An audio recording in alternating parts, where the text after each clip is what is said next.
Good morning. Chris Good here with some more practice interpreting main effects and interactions. And this is the handout that we gave out last week with the lecture. And we're going to just work our way through these and follow the instructions. State whether there appears to be a significant main effect of each factor, whether the interaction appears to be significant. Make sure you can describe the nature or direction of the main effect or interaction. So we're going to look at each one of these graphs, and these graphs are the way the data could have come out for a study that we talked about last time, which is sort of a repeat of Stanley Milgram's study where people aren't actually being shocked with electricity, right? So nobody's getting hurt. We're just asking people to turn a dial indicating how intense a shock they would give somebody as a punishment for I don't know, like cheating on a test or something like that. So we're measuring intensity of shock as a measurement of aggression, and we're looking at the effects of alcohol. So some of these people we're going to give no alcohol or some kind of placebo. Some of these people we're going to give alcohol. But at the same time, we're measuring the effects of a second factor, a second independent variable that also has two levels, expectation. So whether they expect that they're getting alcohol or not. So expect alcohol, do not expect alcohol. That's two levels of a second independent variable. So it should be pretty clear we have a 2 by 2 design with 4 different groups. Now, remember these lines, right, are actually connecting these little bar graphs, right? So the lines are shorthand so that they look like they're connecting an open graph here with an open bar here with an open bar here, and then the top line that's expect, it would be connecting a filled bar here, right, and a filled bar here on this side. So it's a shorthand that we use, and with just the lines you can make some, I think, more rapid decisions about what the main effects and interactions are. So let's try it out with this first one. Let me get rid of these bars. And what we're going to be doing is looking at each main effect one at a time and then deciding whether there appears to be an interaction. Okay. Let's start with the effects of expectancy. And to do that, we're going to look at the midpoint of the expect line. So this point right here in the middle compared to this point right here in the middle of the do not expect line. Now the lines aren't touching, so it looks like on average people who expected alcohol, and remember we're averaging across people who actually got it and people who didn't. That mean is represented by the midpoint of the line that connects the expect bars from no alcohol group to alcohol group. All right, so if you look at the midpoint of the line, that's where people were performing when they expected to get alcohol. Here's where people were performing when they did not expect to get alcohol. This is regardless of whether they actually got it or not. Now, nobody had just a little bit of alcohol. That's in between no alcohol and alcohol. But remember, we're averaging across those two conditions. So, on average, people who expected alcohol, whether they got it or not, gave a little tiny bit higher shock than people who didn't expect it. Now, the way that I've drawn these lines, they're supposed to be really, really close together, so the intent is for you to think, oh, well, even if there is a difference there, it probably isn't significant. So, no main effect of expectancy. All right. Now let's look at the effect of alcohol by itself. So, the no alcohol group, whether they expected it or not, is performing somewhere in between the two endpoints of this line, of these two lines, the expect and the do not expect. Similarly, those who received alcohol, if you average across expect and do not expect, it's at some point in between the endpoints of these two lines at the other end. And these 2 points have about the same value on the y-axis, which suggests that there probably isn't a significant main effect of alcohol. So whether you got alcohol or not, right, doesn't have any effect on the shock that you give when you average across the expectancy factor. For the interaction, well, the first clue that there's no interaction is that the lines don't cross, they're parallel. But look at it this way. even if there is a teeny tiny effect of expectancy, right, it's not different in the alcohol group than it is for the no alcohol group. And remember, an interaction is when you have the effect of one factor different at different levels of the other factor.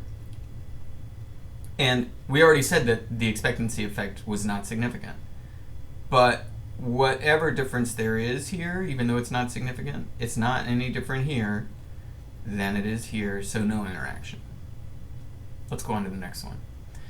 In the same order again, we're looking for an effect of expectancy first by looking at the midpoint of the line. So the midpoint of the expect line is where people who expected alcohol were performing regardless of whether they actually got it or not, right? It's the average of this point and this point. So people who expected alcohol performing right there.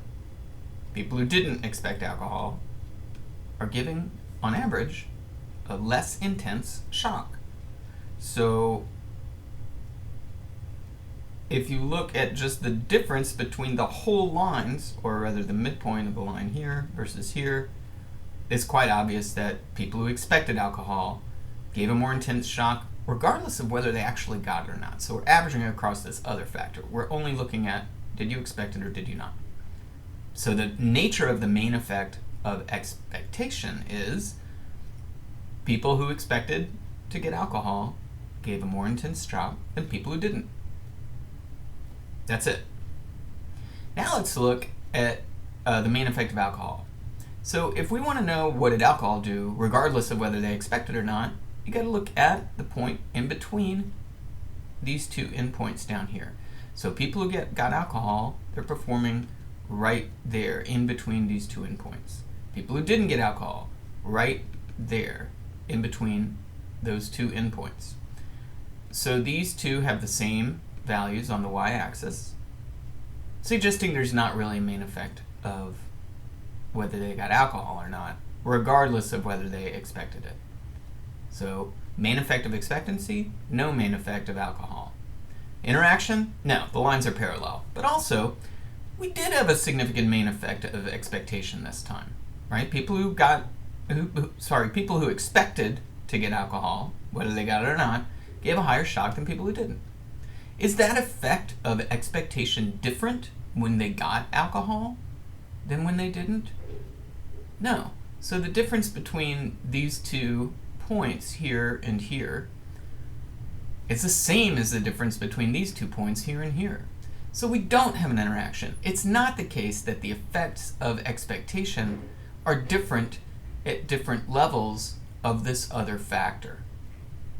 Let's take a look at a couple more examples, and then I'll do a second video to show you a little bit more about how to describe the nature of interactions. Okay, let's do the same thing here.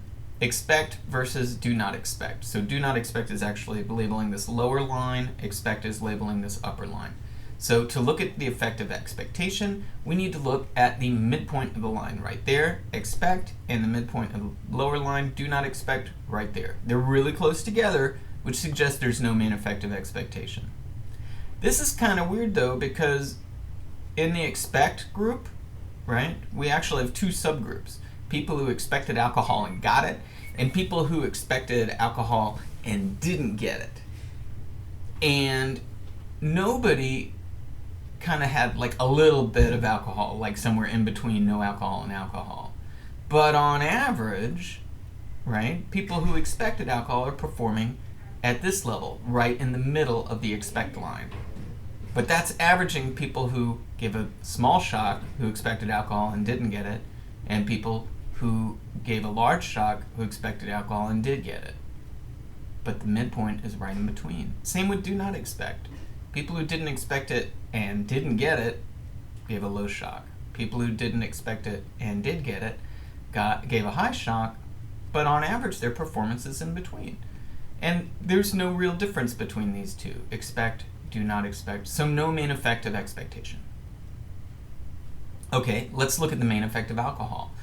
To do that, you need to look at the endpoints of these two lines. People who expected alcohol and got it, people who didn't expect alcohol and got it. We're concerned with those who got it, regardless of whether they expected it. So there's a point in between these two lines, and that's the average performance of those who got alcohol, regardless of what their expectations were. In between these two endpoints, that's where people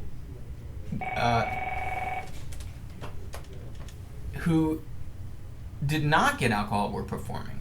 Expect alcohol, do not expect alcohol, right in between. Okay? And the people who expected alcohol gave a very intense shock. People who got alcohol gave a very intense shock. People who did not get alcohol gave a less intense shock. And this is regardless of whether they actually expected it or not. That suggests the main effect of whether they actually got alcohol or not. And that's the nature of the effect. People who got alcohol gave a higher shock than people who didn't. One last graph, and then we'll finish the rest in a different video.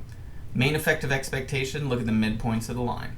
People who expected it, people who didn't. So the nature of this main effect is people who expected alcohol gave a more intense shock than people who didn't. Going to the endpoints of the line, what's the intensity of the shock given by people who got alcohol, regardless of whether they expected it? Well, it's in between the endpoints of this line, of these two lines.